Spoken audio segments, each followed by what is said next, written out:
Good morning, good afternoon, good evening again, yWhales, wherever in the world you seem to be roaming today. So it is March 23rd, 2023. Bitcoin is literally now bouncing back and forth between the 28,000. It was almost at 29, dropped to 27, back at around 28. And there's utter just chaos in these markets right now. The SEC is just laying waste to anyone they can find, including now saying that you should be cautious of any cryptocurrency holdings you have. And it's just causing, I would say quite a bit of chaos in the markets, but shockingly not really having the negative effect that I would think so. That being said, I think a lot of us really have made lots of good investments, made lots of really well-educated investments into the space. And we continue to want to just be able to follow the regulation side of things. Because the end of the day, it's, most people are happy to pay their taxes. They're happy to, follow along by the rules, just trying to understand the rules and also to help the players understand what this is really one of the most important parts. So education still continues to be, I'd say, the largest gap in Web3, whereas most people just don't understand what these are. And that's starts with kind of a lot of the three-letter agencies, not just in the United States, but worldwide. So I'm really excited to kind of have an amazing guest with here today. We've got Zach from Geo. And really, this is going to be a good one because you guys are a DeFi protocol designed for the use of people, designed to go directly to the retail investors and the everyday users.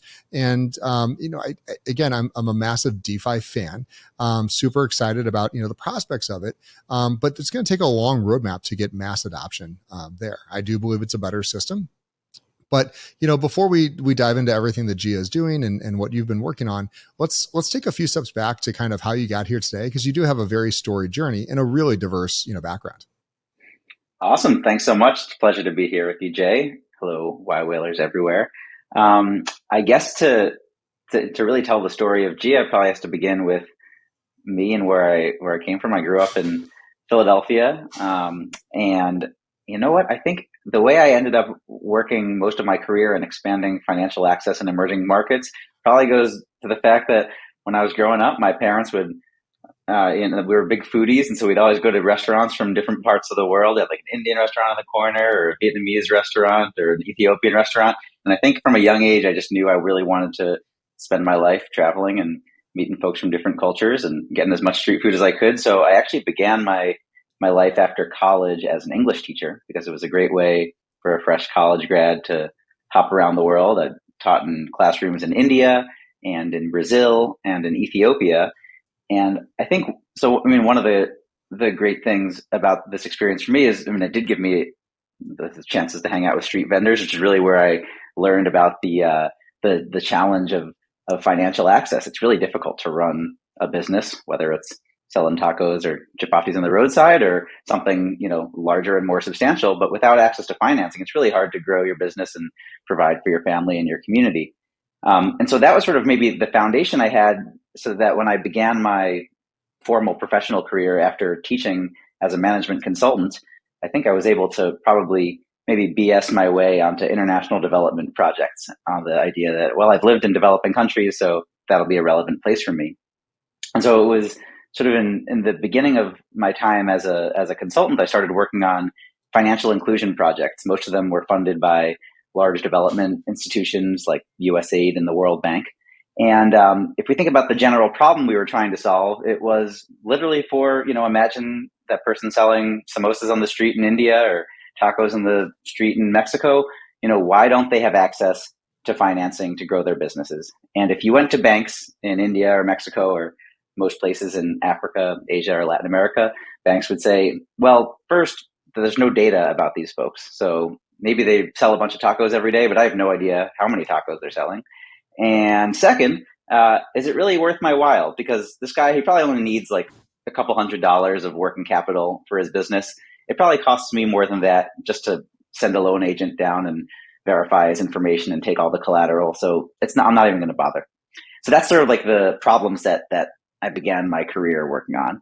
And the first wave of solutions, the first wave of microfinances, as I call it was based on community microfinance models. A lot of them sort of got famous from Muhammad Yunus and the Grameen Bank, which, obviously they won a Nobel Prize. But the general idea was traditionally people save and borrow in small community groups. And so in the absence of banks providing a loan to these taco sellers, they probably are already doing something for themselves. Maybe 20 of their fellow taco sellers in their community are all pooling their money together so that they can borrow in a time of need.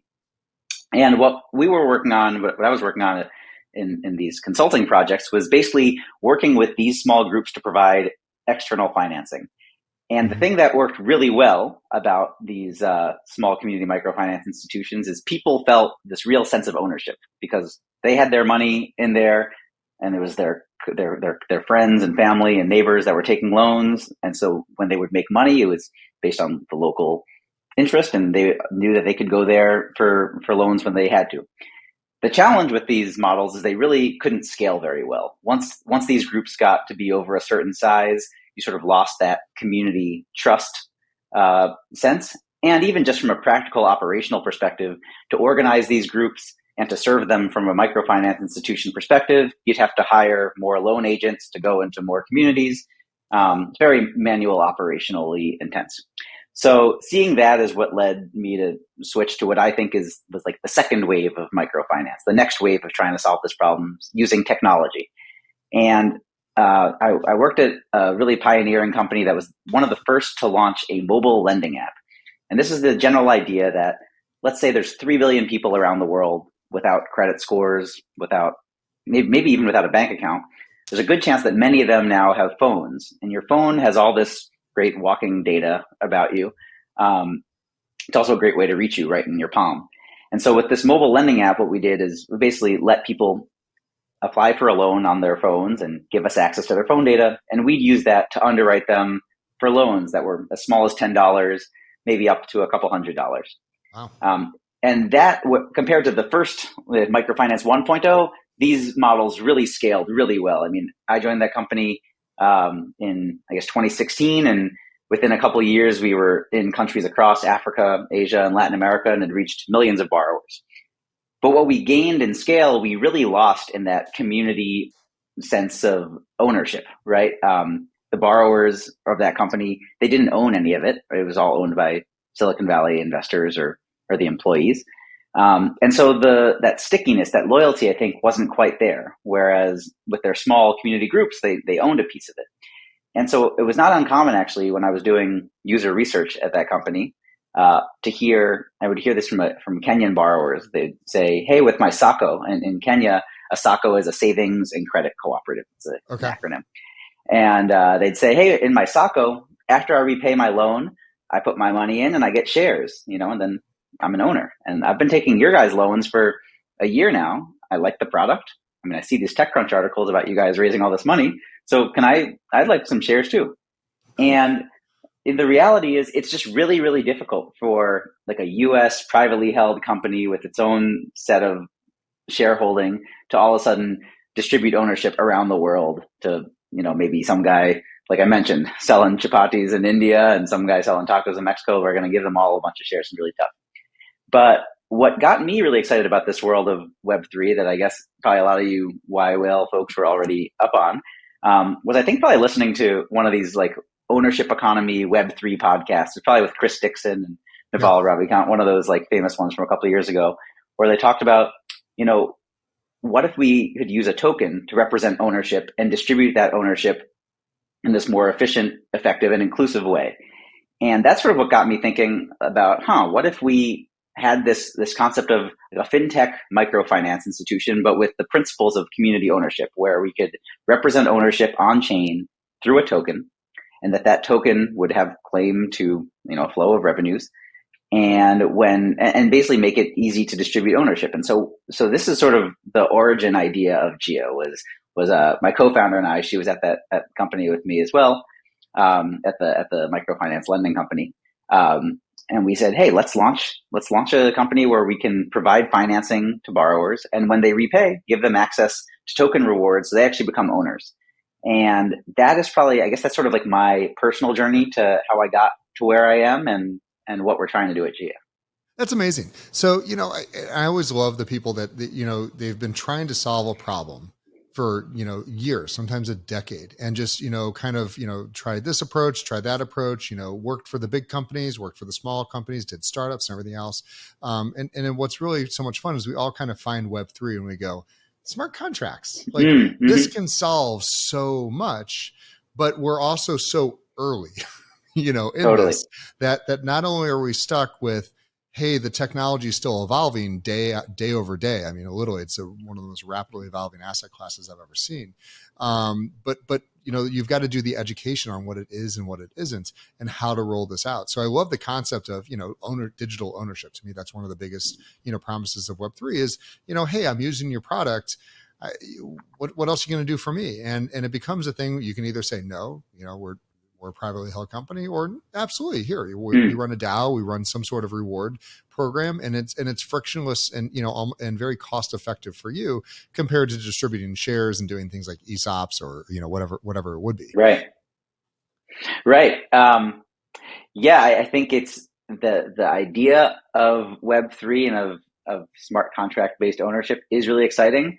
But I'm not sure if this was the question you were asking, but I'll just come out and answer it. It's really difficult to communicate that to a mass audience still. I think we're still really in these early days of how do we mainstreamify the benefits of blockchain technology. And that's why I think you still haven't seen really much of a mainstream killer app coming out of the cryptoverse. I mean, a lot of people, of course, are speculating and trading as asset classes. But you don't have widespread adoption sort of at the grassroots level, especially if you go to a place like Kenya where we're doing our initial lending. And so actually what we do for now is a lot of the blockchain elements are sort of abstracted away from the borrower experience. So when a borrower comes to Gia and they say that, they're trying to get inventory financing to, restock their shop or something, we're using, I guess what you'd call it's right now it's off-chain data, right? It's very rich. It's about, all of their business activities and all the kind of KYC data we'd take in any other lending institution. But when they get funds, they still today they want it in Kenyan shillings, or they want their suppliers want to be paid in Kenyan shillings. And so what has to happen in the background for us is we're off-ramping the funds from an on-chain liquidity pool and giving them that loan. And when they repay, the funds are then on-ramped back into crypto. But for the borrowers, a lot of their experience might not feel particularly Web3 native.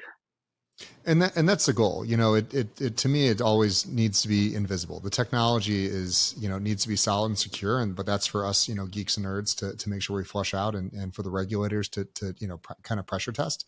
But for the users, like, no one goes onto a website and goes, is this Amazon S3 or Azure? Because I'm an Azure guy, and I just, that S3 stuff, like, I don't want it on my browser. And so really that's the problem I think that Web3 still faces right now is there's a lot of change that are going to be coming. And whether you're an Ethereum maxi, a Cosmos maxi, a Solana maxi, they're going to have to get over themselves very quickly and just say there's a lot of different chains. They need to interconnect in a variety of ways, because at the end of the day, there's a goal that we haven't really identified as an asset class, and that is, what is the user experience? Like, we've entirely forgot about what the end result here is. And part of this is, if we're talking about commerce, which is exactly what your clients need, which is, I need to be able to buy things or invest in myself or my product. You've got to be able to buy bread with it. And it's great that you can create investment accounts, and a lot of people use these and speculate on the future is, but if you can't actually like purchase bread, which is the most basic, need that we have, then what are we really trading? And so I love that you've already incorporated that on and off ramp. But let's just do this. Let's just jump right into Gia and walk us through, kind of that, what you guys are doing and kind of how it's going right now in Kenya. For sure. Yeah. So we now have some lending programs going both in Kenya and the Philippines. So we have some geographic diversification risk for different investor appetites and desires. And also just because the reality is, this is a massive global problem. I mean, different estimates put it at something like $5 trillion, the microfinancing credit gap, or micro business, the MSME credit gap. I would believe it. And and so what we do basically is, providing MSME finance. When I say MSME, that's like micro, small, medium enterprise. This has been one of these challenges that I think fintech still hasn't quite gotten right. I mean, just to paint the landscape, as I mentioned earlier, right, you basically have banks in these markets they'll lend to large, legitimate, large enterprises who need like loans of say $10,000 or more. But below 10,000, they probably won't really go there. And then at the other bottom end of the spectrum is you have a lot of these consumer lending apps or folks who will maybe do buy now, pay later kind of products. And that sort of takes care of consumer use cases, but it comes with a pretty high price tag and it might not go above say $500. So you have this like pretty open white space of any small business that has a need for affordable financing between $500 and maybe $10,000 is really just not being met. And there are existing, fintech lending models that have proven decently effective in the West. And I think what we're doing is trying to take some of those approaches and make them happen in emerging markets. And this is enabled on some building blocks and trends that have happened in the last couple of years. For one, you now have way more digitization of commerce records in emerging markets than you ever had. And that's because more and more businesses are using point of sale or inventory management software. You have larger wholesalers who are sort of aggregating more data about small retailers than ever before. And so what we do is we actually partner with networks or with companies that have a network of MSMEs who need financing somewhere in the value chain. That could be financing a supply chain or financing a distribution chain for the most part. So and that's where we basically we go into a market by partnering with these folks as opposed to sort of like walking down the street and knocking on every little shop and saying, hey, do you need a loan? Do you need a loan? Do you need a loan? And the benefit of that is that we really are meeting folks from a place of trust, right? Because I'll just make this real, like tell an example of our first lending program. So in Kenya, we've partnered with this company called Elara Health. Elara Health their mission is really to make affordable healthcare more accessible across Kenya. And so they work with really small local medical clinics, sort of like mom and pop shops. You can imagine, they might be on the roadside. They might just have like, one little small doctor's room. Some of them might have like an x-ray machine or a couple pieces of equipment. What Elara Health does is they provide some low-cost diagnostic devices and they sell medicines to these clinics. And so they make, they make some margin selling medicines wholesale to the clinics. The clinics, of course, all want financing, and that's natural, right? Because they buy the medicines, let's say on a Monday, but maybe a patient doesn't come in until Thursday, and maybe the patient won't even pay for another week because they need to wait until they get their salary or their insurance has to pay out. So you have these clinics who have this working capital problem, and it's sort of sitting, and Elara's sitting there not able to sell as many medicines as they'd like, and you have clinics who aren't able to keep their stock shelved, means they have to turn away patients at the end of the day. Of course, Elara could extend financing, but that's not what their balance sheet is for. They're there to run a healthcare business. So we partner with them and we step in and we say, hey, we'll be your financing partner. We basically Elara shares really rich data about these clinics because they have a ton of it from their inventory management software. And so we know, okay, these clinics have been here for this long. This is the kind of neighborhood they're in. This is the kind of medicines they're selling. This is their margins. And we use that data to underwrite the clinics and then offer them basically an inventory financing product, which says, okay, you usually buy whatever, $1,000 of medicine a week. Well, here, we'll finance $800 of your next purchase or something like that. And that lets the clinics, of course, just like function more efficiently. When the clinics repay, that's when they experience their first sort of GIA token reward. And that model I just mentioned, that's sort of, we're doing something similar to that, just in different verticals across Kenya and the Philippines. So we're doing something similar that lets small retail shops buy things like cooking oil and cooking flour on credit. We're also trying slightly different models where instead of financing inventory, we might finance, say, an invoice, which in some ways is a bit more secured. I mean, this is a really common challenge with, say, you're supplying tomatoes to a restaurant and maybe you send an invoice to the restaurant, but the restaurant doesn't pay you for 2 months or something like that. Mm-hmm. Meanwhile, you've got to pay your labor on your tomato farm or pay the truck driver who delivered the tomatoes. And so we'll step in and provide some invoice or receivables financing there. So that's sort of generally how we work. And we now have 8 of these partners live across Kenya and the Philippines. It's still really early days. We have just a couple hundred of these borrowers, but so far the uptake is really strong. I mean, it's no surprise. It's not a small need. Everyone has a real financing need. And if you can provide something affordable and accessible, people are probably going to take it up. Where we're still really in the early days of learning and sort of haven't really learned that much yet is on the concept of the GIA token, because we haven't launched a token yet. So what we do today is we sort of are trying to get as many learnings from customers as possible about how they will interact with that token by basically replicating them with Gia loyalty points. And the idea of a point is it will have some of the functionality that a token ultimately will. So, for example, they'll unlock credit rewards, lower interest rates, or higher loan amounts, or longer loan terms. But we also can use these points to sort of integrate directly with these partners to provide more customized rewards. So in the example of Ilara Health I mentioned, serving those medical clinics, once customers get a certain number of GIA points, then Ilara might come in and run a training for how to use a new piece of medical equipment, or they'll repaint their clinic to make it look more beautiful or help them do local marketing efforts. So we're really envisioning sort of a whole ecosystem created around these points and ultimately tokens. Of course, that's sort of just one. Oh yeah, sure. Yeah. So that, I mean, to me, this is the promise of DeFi. This is decentralization. This is exactly what you want is being able to do that peer-to-peer lending and kind of that idea of, in first world countries, people will be like, I don't understand. And why does somebody need a $20 loan? Like, it's one of those things that most people are very fortunate in the United States and a variety of other countries around the world that they don't have to think that small. But when, sometimes, you're making $1 a week, $20 can mean the difference between, your family being able to continue doing what, kind of whatever business operation you are, or being out of business and having to start all over. And so, these are the same clients that were kind of doing a lot of the things with Axie Infinity before it crashed and burned, where, again, we would think, oh my God, somebody just spent 10 hours to make $15 of Axie Infinities.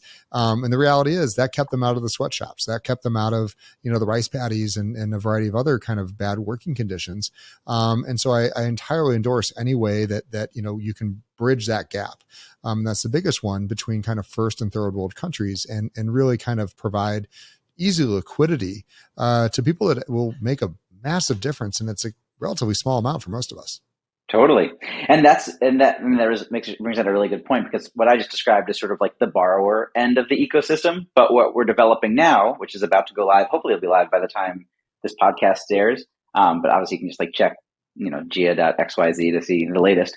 But is actually launching the investor side. So for today, this lending we've been doing, I'd call it, like, in a way, it's like pilot balance sheet lending that we've been doing on Gia's own balance sheet just to prove the model. But of course, we're going to be doing is opening up those investment opportunities to investors around the globe, because for now, a lot of emerging markets investment opportunities are sort of still limited to institutions of a certain size. It's really difficult as a retail investor to participate in those. But what we're launching is an on-chain liquidity pool, so that investors anywhere can, anyone who has any money, can put it on chain and then put their money in that liquidity pool. And then that money goes to fund these small businesses. And what we really envision is sort of the end state, which isn't going to take us too long to get to, but is, I think what we all are hoping for in this world of decentralized finance is like, if we all could just like close our eyes and get like plugged into the matrix, and anyone who had any money anywhere that needs a return, they just put it there. And anyone who has any need for financing can go get it, right? That's what we want to move to. And so that's sort of what we're beginning to build with these liquidity pools, the idea that people can keep their money there. Small businesses can off-ramp it, provide a return, and then the investors can take it out and do whatever they want with it. So we're beginning to see more protocols and projects doing things like this. I mean, I think probably a lot of your listeners know about Goldfinch, which lets investors basically lend money to other lenders. So like the kind of borrower from Goldfinch would be like the company where I used to work, right? Basically the borrower entity is a lending company. So it's not like an actual Kenyan small business is going to Goldfinch. They're still going to the lender who might have gotten some capital from Goldfinch. I think we're just trying to go the next step and actually connecting the investors directly with the end business.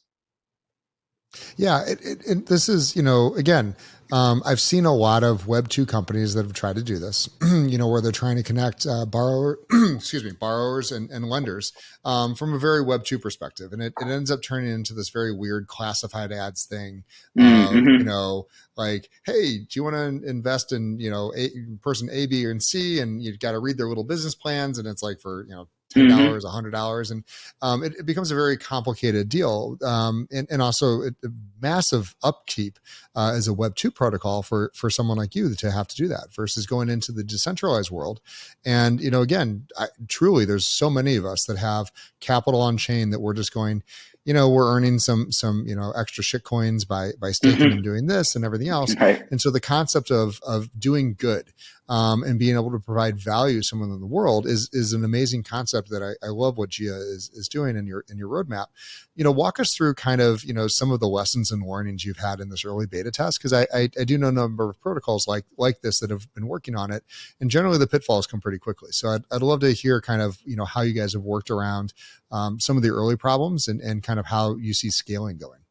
Totally. Well, so a lot of my energy right now has been more focused sort of on the grassroots level of getting borrowers in places like Kenya and the Philippines. And some of the learnings, I would say, aren't even necessarily like on-chain learnings as much as just basic product learnings, which I think are just as important, right? And so for us, for example, before this, I was working at a consumer lender, right? Where a lot of times the way we'd acquire customers was just through, say, like a Facebook ad. And it was pretty low friction for someone to say, yep, I'm going to take this $100 loan because it's just like between me and myself. But trying to do small business loans, it actually requires like an extra level of trust, right? Because you have, even if they're a sole proprietor who only employs maybe themselves and like an assistant, or obviously if they have employees, there's just more of a burden to run their business in this really responsible way. And so before someone takes out a $500 or $1,000 loan for their business, it turns out there's like a lot more. It just requires slightly more touch points, right? To understand like, who is this person I'm taking a loan for? Do I really want to get into, because I'm getting into business with them. And so for that's where we really had to double down on this, like working through trusted partners and really making sure that we're not just sort of some random foreign app, but we're actually a part of their community. And I think that's an area where the concept of like this ownership economy through a token can actually really, really, really help. I mean, one thing that we're working on sort of in offline prototypes, but I think is going to be really exciting, and it's something that we've sort of heard from borrowers already, is because of the sort of social nature of finance, where people are used to borrowing and saving together and helping out their friends. It's not uncommon that from our first borrowers, we've heard, hey, I have a cousin or I have a neighbor who runs a good business and they need financing too. Can we help them out? And today, the process, if you wanted to do that, say in your local community finance organization in Kenya, is maybe you could put up collateral for that cousin. You'd say, hey, my cousin's good for it. I want to introduce her to the SACCO, to the cooperative. And you'd put up collateral for your cousin, and then your cousin would repay and your collateral would be freed. But like, you wouldn't necessarily get anything. And so one of the really cool ideas we've now had for the Gia token, because of this behavior that we've seen, is what if people, they sort of act as a guarantor or a sponsor for their cousin. They could stake their Gia tokens or any other currency, but maybe more powerful if they'd keep it within the Gia token economy. And then when that borrower repays, the person who was the guarantor gets, rewards on top of their collateral, because effectively what they've done is they've underwritten the loan. They've made it possible. And I guess the way, when I'm explaining what we do at Gia to someone who's like never heard of anything blockchain or never even really thought about this, is it's just sort of rejiggering the math a little bit on where the value distribution happens. In that today, when financial institutions make a loan to someone, they basically capture all the value that is produced by that borrower. And what we're just changing the deck a little bit is, the borrowers, they work really hard to create value with that loan. They get to keep a little bit of the upside. And if a sponsor or guarantor came in and helped, they get to keep a bit of the upside too. Just creating a bit more of the circular ownership economy.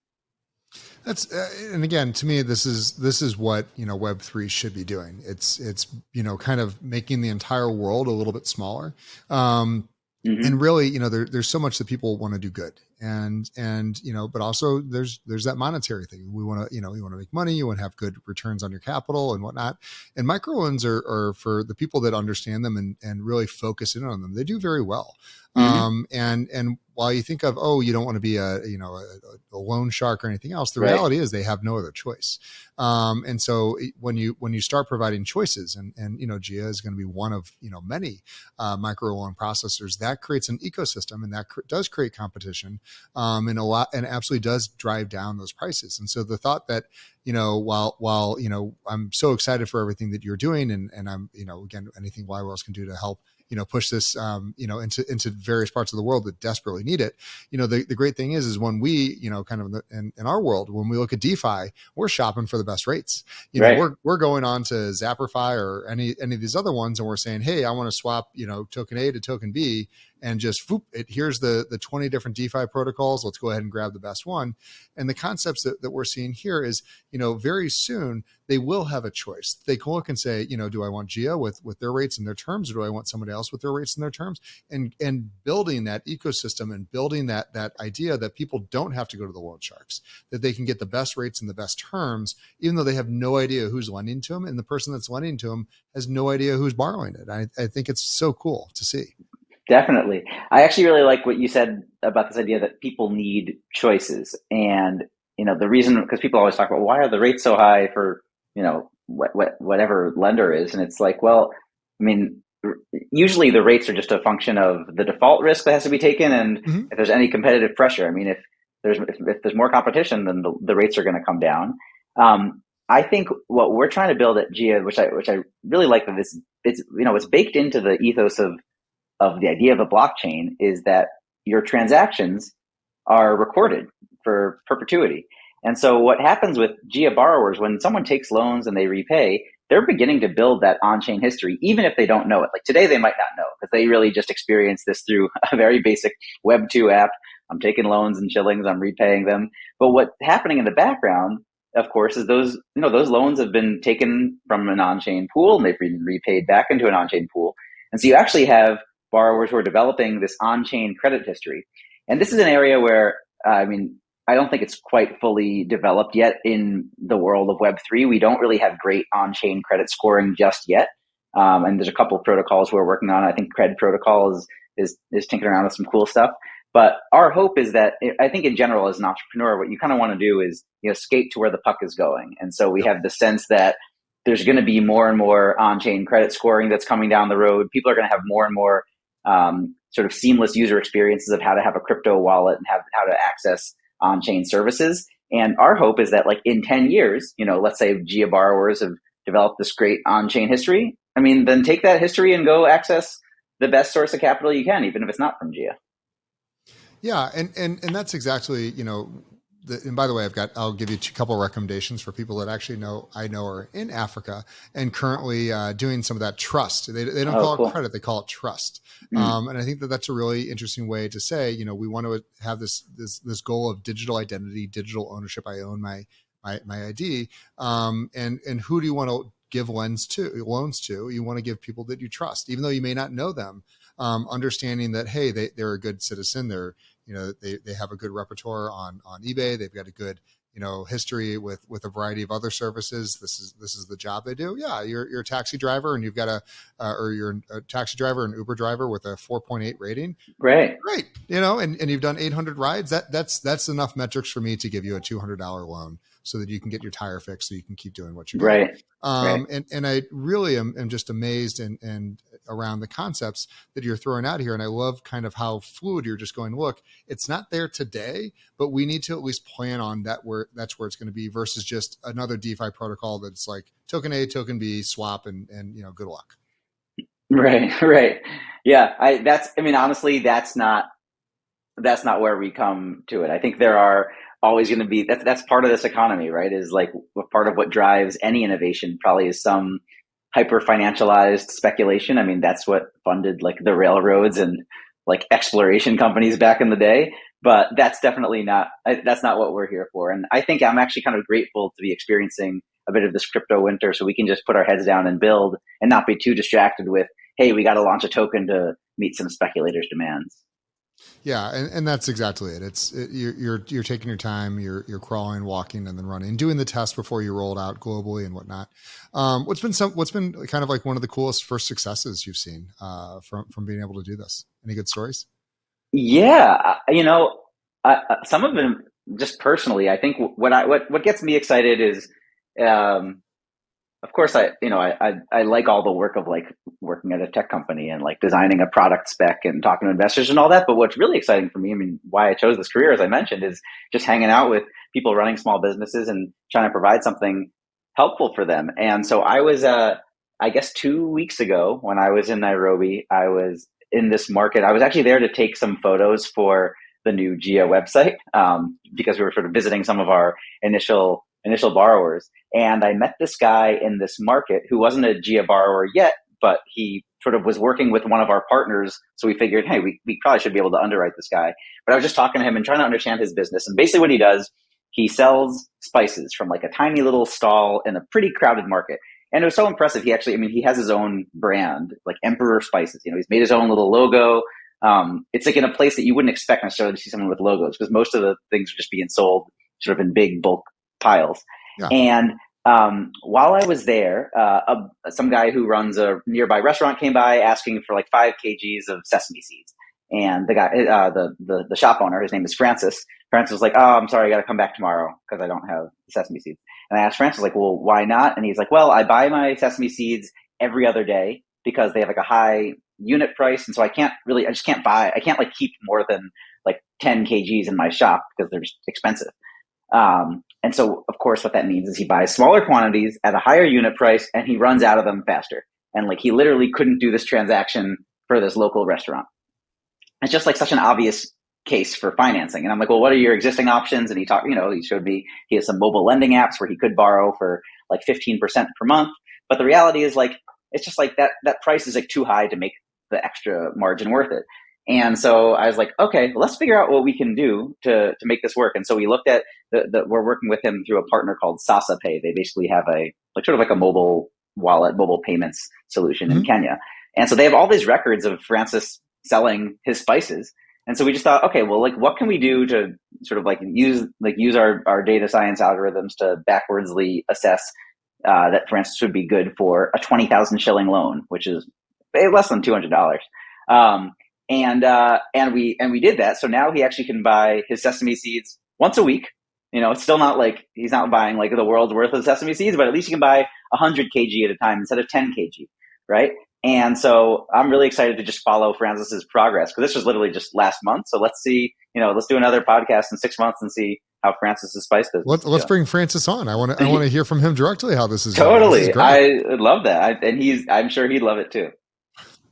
So, when we're really talking about, making changes to this world, and I think that that's what you're trying to do, is you're trying to, bridge these gaps, and that's what Web3 should be, is a bridge. What are kind of some of the challenges you see? Because in a lot of parts of the world, this is, regulations change, they shift. There's a lot of, what's KYC and AML? Well, you have to have it. There's a lot of those things. How are you managing the regulatory side of all this?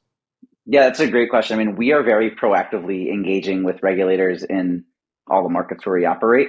What's interesting, Kenya has historically been a real leader in fintech and like technology innovation. There's higher mobile and digital financial services penetration in Kenya than pretty much anywhere in the world because of M-Pesa, which is this mobile money that basically everyone uses for transactions. But while sort of M-Pesa put them in the frontier, I think the regulators probably recently gotten a little bit more conservative, and I think innovation has kind of slowed down. And right now, the regulators there have just assembled sort of a working committee on blockchain across a bunch of different regulatory bodies, like the Capital Markets Authority and the central bank.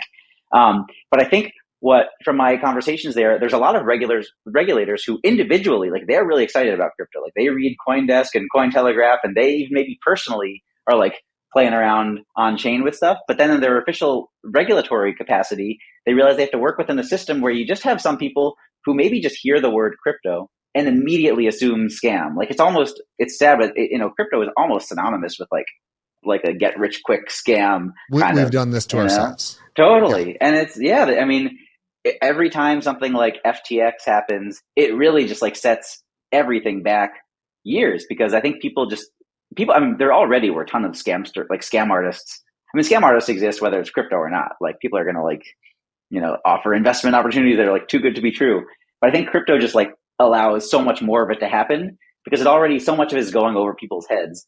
And I guess I worry that we're now in a place, because of some of these, black eyes that crypto has now on its face. I think it's educated regulators just need a lot more education than ever before, and so do consumers, because consumers have to not get taken advantage of, and I think that's a real concern. I mean, I saw this at my last company. It's forget crypto. I mean, just with basic stuff, we'd see kind of fraud attacks where maybe someone would go into a community and would say to a bunch of people, "Hey, if you say I'm from a bank, and if you sign up with me, then I'll give you a loan." And effectively what they were doing was they were just taking people's like KYC data so that they could sign up for a loan under their names, and then just basically getting these other people that didn't realize they were taking loans trapped in debt. And so, in any community where there isn't a ton of education to begin with, you're just going to have people who are more susceptible to these sorts of scams. And so that is definitely a challenge. Yeah, but I like what you're doing with you're going to the kind of one level up and and allowing them to funnel through who's going to be, who can they give loans to. And so to me, if I have a choice as a lender, meaning that I'd like to put liquidity into GIA, and I have the choice between, a variety of different companies. And I see, well, okay, these guys are doing financing for medical sales. These guys are doing financing for, taxi, automobile maintenance, and that kind of things. And this other one is doing, financing for, doesn't really say, and there's no real score behind it. You're going to want to choose the ones you go, there's, of course I want to finance medicine and transportation. Those are two key things that are going away. The other one, I'm not entirely sure what that is. I'm sure it's great, but that's just not where I'm there. And again, that idea of digital trust can be built, because while we may not understand what company C actually does, but as people start to give them more liquidity and they repay, and they go, look, I don't know what they do, but they repaid 99.8% of their loans. Okay, great. Here you go. Keep going at it. And I think that's really what Web3 is promising to do. Is it's not you saying, here's who I believe, and doing the Yelp thing where this person gets a gold star because they paid this much. This person gets, the no bad reviews because they're a regular subscriber. You're trying to do the true decentralization and digital identity deal. So that's amazing. Definitely. Yeah. That's what I think that's what we're going. I mean, you said it well. I don't think I have to add anything. I catch up pretty quick. Zach, I thank you for the work you're doing. I know this is a business, and I know that, you're really hoping to make a good ROI and do really good fiduciary things for your investors and everyone else, but it's really a good project. And it really, it seems at this time like you really have your heart in the right place. You're starting in a very underserved market that definitely can use liquidity and also can help with the protection from traditional loan sharks that are just quite simply preying on people. So I really endorse everything you guys are doing, and I'm excited to see how we can help. That all being said, you're a full-time professional in the space. You're seeing a lot of things. You're watching every single podcast you can. You're educating yourself as much as you can on a daily basis about where this is going. What's kind of your thoughts over the next year or so of where this industry is going to be going and where you're going to continue to skate to where the puck is moving to? Yeah, I love that analogy of skating to where the puck is moving to. I guess there's maybe like three areas that I'm thinking of, like where can we be in a year that we're not at yet? Maybe like one is technology, one is sort of a user experience product, and one is maybe just like a general like mindset about this. So on the technology, I think something I'm really excited about, and that I feel like my Telegram chats are always blowing up about, is this concept of like real world assets, and how do we bring real world assets on chain. And you've already seen a lot of exciting movement in the US. There's like different projects that are bringing sort of like US real estate transactions on chain.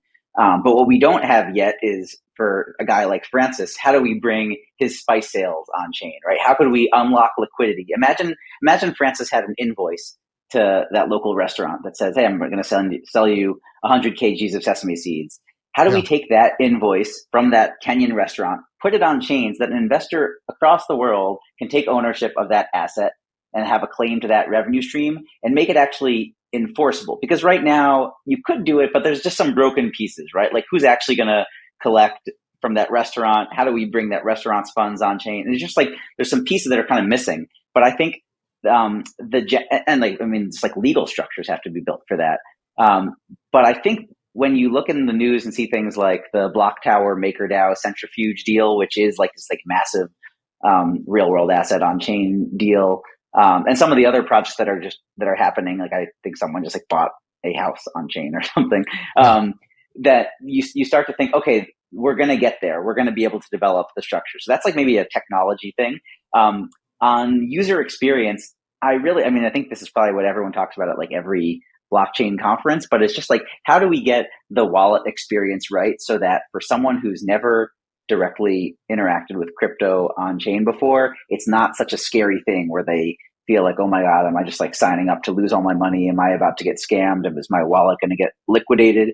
Or if they're not even sophisticated enough to think about that, just like, how do I do this? Like, what do you mean I have to remember this crazy seed phrase? What if I don't, you say I need an email. What if I don't have an email? What if I just have a phone? And so basically making more sort of mobile first, just user-friendly interfaces to access on-chain, I think is something I'm just always looking at. And I think those are the kind of partners we'll want to bring on board for serving our customers at Gia. And I guess the third is like the mindset is both for everyone in this ecosystem. If you're an investor, I think there's always just going to be the degens who are chasing just like triple-digit yields and are always like sort of playing that game. I just hope that the crypto community expands to just sort of have like more like well-intentioned normies who just want to see like the expansion of financial access and don't think of like blockchain as this like or crypto as this like crazy anarcho-libertarian subculture, but is actually just like another technology to unlock financial access in new ways. And that that the expectation is not, oh, I get into crypto because I'm gonna like get super duper rich in like 3 months. It's actually, you know what, this is just a new expansion of the financial system that is more human friendly than the old institution centric rules. And I'm comfortable with like a good return that beats like the S&P 500, but it doesn't have to be like absurd, right? Because that's where like the shit coins get their name. And so that's sort of like a mindset shift I'd love to see on the investor side. And then just on like the regulator side, I'd love for crypto not to be like a bad word anymore.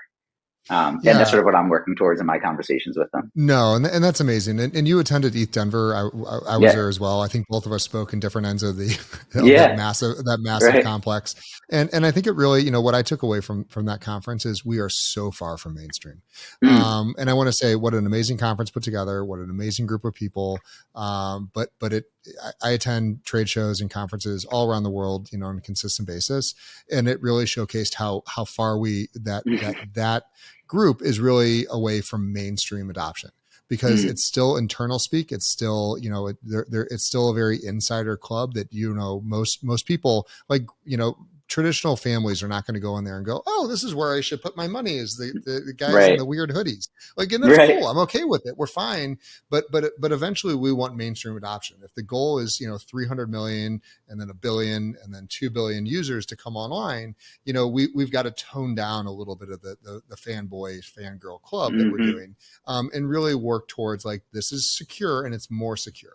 And until we get to that point where we can say, because right now, there's no argument this is a more secure system. It's highly unsecured. It's a disaster in so many ways, and so we have a lot of maturity to do. But I'm excited to see that, little by little, those of us that understand real business, real adoption, real client needs, that we're going to get there using the technology that's been built by the crazy kids in the hoodies.